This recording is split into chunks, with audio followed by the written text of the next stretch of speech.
इससे एक बात साफ जाहिर होती है कि महाराष्ट्र और बिलखुसूस मुंबई में जो भारत का फाइनेंशियल कैपिटल है, वहाँ पर एक जंगल राज चल रहा है।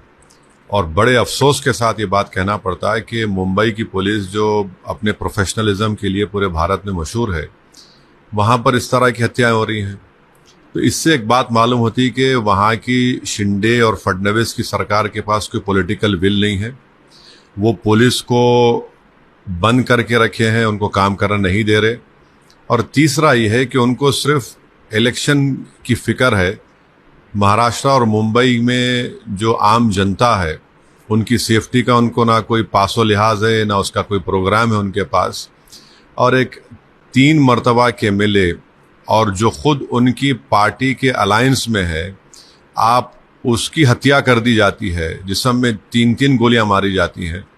तो ये बड़ा ही दर्दनाक, अफसोसनाक और शिंदे और बीजेपी सरकार की सरासर नाकामी है ये। और इससे एक पैगाम मिलता है कि वहाँ पर कोई भी सुरक्षित नहीं है।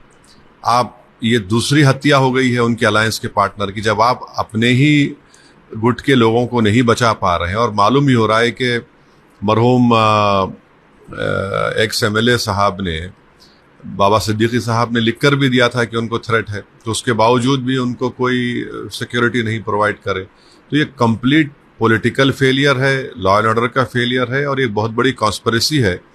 और मुझे नहीं लगता कि वहाँ की मौजूदा सरकार इस कॉन्स्पिरेसी को अनरेवल करना चाहेगी या कर सकेगी।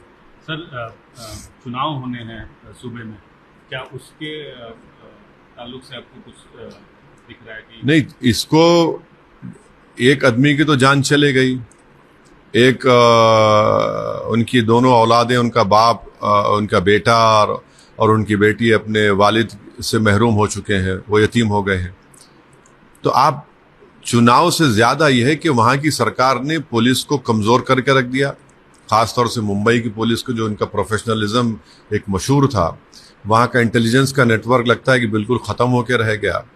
और चुनाव के सामने, ऐन चुनाव के सामने इस तरह की हत्या एक सीनियर लीडर की होती है, तो यकीनन इसका जनता, इसका खमियाजा वहाँ की सरकार को भुगतना पड़ेगा। मगर अफसोस ये है कि खमियाजा आम जनता भुगत रही है, क्योंकि उनको सिर्फ पॉलिटिकल मैनिपुलेशन, जोड़ तोड़ की राजनीति से शिंदे और फडणवीस की सरकार को मतलब है। वो अपनी जान को बचाने की फिक्र में है।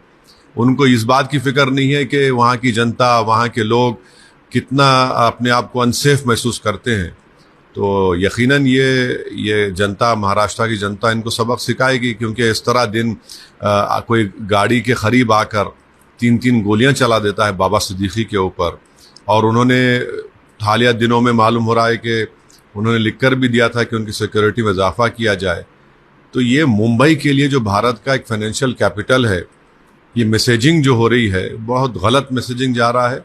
और इसकी पूरी जिम्मेदारी मेरी नज़र में वहाँ की सरकार पर आयद होती है। और यकीनन ये आने वाले चुनाव में लॉ एंड ऑर्डर का मसला और इनका सेलेक्टिव कानून का इस्तेमाल, या फिर आंखें बंद कर लेना उन लोगों के खिलाफ जो कानून अपने हाथ में लेते हैं, जो गाली देते हैं, जो हिंसा की बात करते हैं, जो धर्म संसद करके गा लेते हैं। कोई सरकार कोई काम ही नहीं कर रही, सिर्फ अपनी चमड़ी बचाने के लिए काम कर रहे हैं। तो यही हालात पैदा होने वाले हैं महाराष्ट्र में, और इसका खमियाजा भुगतना पड़ेगा।